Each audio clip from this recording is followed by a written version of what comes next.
Olá pessoal, vamos aqui agora ter uma aula sobre obrigações complexas. As obrigações complexas são aquelas que têm em cada polo obrigacional dois ou mais sujeitos, ou seja, dois ou mais credores e ou mais dois ou mais devedores, todos eles vinculados à prestação por inteiro, seja em face de um vínculo de solidariedade entre os sujeitos de cada polo, isso nas obrigações solidárias, seja em face da natureza indivisível da coisa, isso nas obrigações em que, a despeito de não existir solidariedade, exista uma indivisibilidade da prestação jurídica, indivisibilidade do objeto. Resultado: começando pelas obrigações solidárias, nós temos que a solidariedade é um vínculo subjetivo, é um vínculo que é estabelecido dentro do polo obrigacional ativo, portanto, dentro do polo credor, é vínculo entre dois ou mais devedores, ou é um vínculo estabelecido no polo passivo da relação obrigacional, vínculo entre devedores, portanto, vínculo entre dois ou mais devedores. O que ocorre na solidariedade? Vamos partir primeiro do pressuposto de que, não havendo solidariedade, portanto, partindo de uma premissa de que não há vínculo de solidariedade, existam dois ou mais sujeitos, credores ou devedores, vinculados ao cumprimento de uma determinada prestação jurídica. Essa prestação jurídica pode ser de dar, fazer, não fazer alguma coisa dentro da obrigação de dar. Eu tenho a obrigação de dar coisa certa, coisa incerta, ou até mesmo as obrigações pecuniárias. Bom, vamos lá.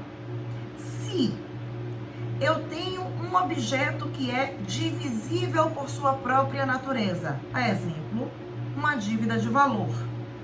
Vamos imaginar aqui que João e Maria devem a Francisco R$2.000. João e Maria devem a Francisco, credor, R$2.000. Então, temos dois sujeitos vinculados a uma prestação pecuniária que é, por sua própria natureza, sendo dívida de valor, uma dívida divisível, e esses dois sujeitos devem esses 2.000 a esse credor Francisco. Eu parto, então, da lógica de que João deve 1.000, Maria deve 1.000, ou seja, se João e Maria devem R$2.000 e não há vínculo de solidariedade, considerando a natureza divisível do objeto, eu vou ratear, eu vou fracionar o objeto pelo número de sujeitos. Existirão, portanto, tantas dívidas ou tantos créditos quanto os sujeitos presentes nesta relação obrigacional. Se eu tivesse 10 devedores, cada devedor deveria dessa dívida de R$2.200, porque 2.000 dividido por 10, eu vou ter uma dívida de 200 cada um, ok? Agora, se eu estabeleço que João e Maria são solidariamente devedores de Francisco dessa dívida de 2.000, eu vou desconsiderar a multiplicidade de dívidas. Por quê? Porque a solidariedade, ela vai converter a dívida fracionária em uma dívida una. Eu não terei tantas dívidas quanto o número de sujeitos, mas eu terei uma dívida só, eu terei um crédito só. Portanto, João e Maria serão considerados como se um único sujeito fosse, e o polo devedor composto por João e Maria, poderiam ser milhões de devedores, não importa. Esse polo deverá 2.000. Portanto, a solidariedade é um vínculo que estabelece a unidade subjetiva da dívida, onde cada devedor ou cada credor, cada co-devedor ou cada co-credor, terá direito à prestação por inteiro ou se obrigará à prestação por inteiro. Mesmo que o objeto seja divisível, a prestação não é divisível porque eu vou ter uma dívida única. Eu não vou mais ter uma dívida plurima. Nesse caso, aquele que paga, ele não paga além do que deve. Se eu tenho um devedor que paga sozinho, por exemplo, João e Maria devem 2.000, mas João paga sozinho os R$2.000, João não pagou além do que ele devia, João pagou o que devia, porque a dívida é una, ele deve a prestação por inteiro. Como a solidariedade, ela diz respeito ao polo em que João está encaixado, portanto, nesse caso, o polo devedor, ele vai ter o direito de ocupar o lugar do credor satisfeito com todas as prerrogativas pertinentes a esse credor, se subrogará nas vestes jurídicas do credor para exercitar o direito de regresso, o direito de ser reembolsado pelo outro devedor não pagante, como se aquele credor fosse. Portanto, João terá direito de voltar-se para receber de Maria os R$1.000 que ela deveria ter em conjunto suportado.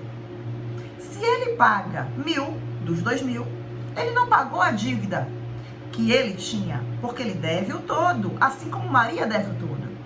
Neste caso, ele continuará solidariamente vinculado a Maria aos 1.000 remanescentes e em face dos 1.000 pagos, ele terá direito de regresso para ser ressarcido no montante de 500, isso se as partes não pactuarem uma quota parte diversa para cada um. Vamos aqui agora estabelecer uma pegadinha. E se o bem não for divisível por sua própria natureza? O motivo do não fracionamento não é a coisa, pessoal, é a solidariedade. Se o bem for indivisível por natureza e há a solidariedade, é em razão da solidariedade que essa dívida não é fracionária. Portanto, se João e Maria devem um boi para Francisco, João não pode pagar metade do boi. João terá que pagar o todo, até porque ele deve o todo. Resultado: se ele paga o todo, ele terá direito de regresso contra Maria para receber dela a quota parte em valor que ele era cabível nesse caso. Beleza. Mas e se João, numa dívida de coisa certa em relação àquele boi raça específica, ele dá causa à perda culposa do bem, e o credor, nessa obrigação de dar coisa certa, ele tem o seu interesse voltado especificamente para a coisa que não é fungível. Neste caso, se João é responsável, ele é culpado pelo perecimento do objeto, ele será condenado sozinho às perdas e danos, portanto, a arcar com a indenização pelo dano moral, pelo dano patrimonial, pela perda de uma chance, seja lá o que for, no que tange ao interesse frustrado do credor.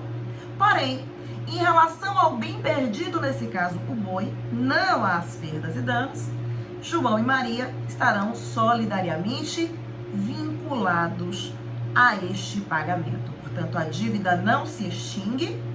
Se a culpa, a dívida persistirá. No lugar dela, eu estabelecerei uma dívida de valor solidariamente devida pelos devedores. Porém, quanto às perdas e danos, somente aquele que agiu com culpa será obrigado a indenizar. E se a dívida for, no que tange a um dos devedores, perdoada, a remissão da dívida em relação a um só devedor extingue a dívida por inteiro? Não. Por mais que a dívida seja una, se o perdão é direcionado a um devedor, a dívida, permanece quanto ao outro ou os outros devedores que não foram perdoados, porém, subtrai-se do todo a quota parte daquele em favor de quem o perdão se operou. Então, subtraída a cota daquele que foi perdoado, remanesce o valor remanescente, o valor restante, no que diz respeito aos demais devedores ou ao devedor restante. Porém, se existirem devedores ainda no plural, esses estarão solidariamente vinculados ao valor remanescente, ao valor restante, à subtração da quota perdoada. Ok, pessoal? No que diz respeito, então, à solidariedade ativa, é só a gente inverter para o polo credor, vendo aqui agora que cada devedor tem, em relação a cada co-credor, a obrigação de arcar com o pagamento por inteiro, ou seja, cada credor, agora analisando pelo ponto de vista do polo ativo da relação obrigacional, cada credor tem direito à prestação por inteiro a dívida por inteiro. Razão pela qual, se eu tenho João e Maria como credores de Francisco e Francisco paga sozinho a João, por exemplo, só a João, por exemplo, o pagamento a João, ele produz efeito em relação a Maria, porque sendo a dívida una, se o pagamento foi integral a um dos credores, o pagamento somente a um extingue a dívida por inteiro. Neste caso, estando liberado da dívida, o devedor não tem a obrigação de pagar ao outro credor em face de quem esse pagamento não foi realizado. Compete ao credor satisfeito reembolsar o outro da parte que lhe cabia, sem que seja necessário nenhum documento ratificador dessa exoneração do dever de um novo pagamento por parte do devedor, ou seja, sem que seja necessária a emissão de uma caução de ratificação. Esse documento será necessário, então, nas obrigações indivisíveis, portanto, naquelas em que não há solidariedade, mas não nas obrigações solidárias.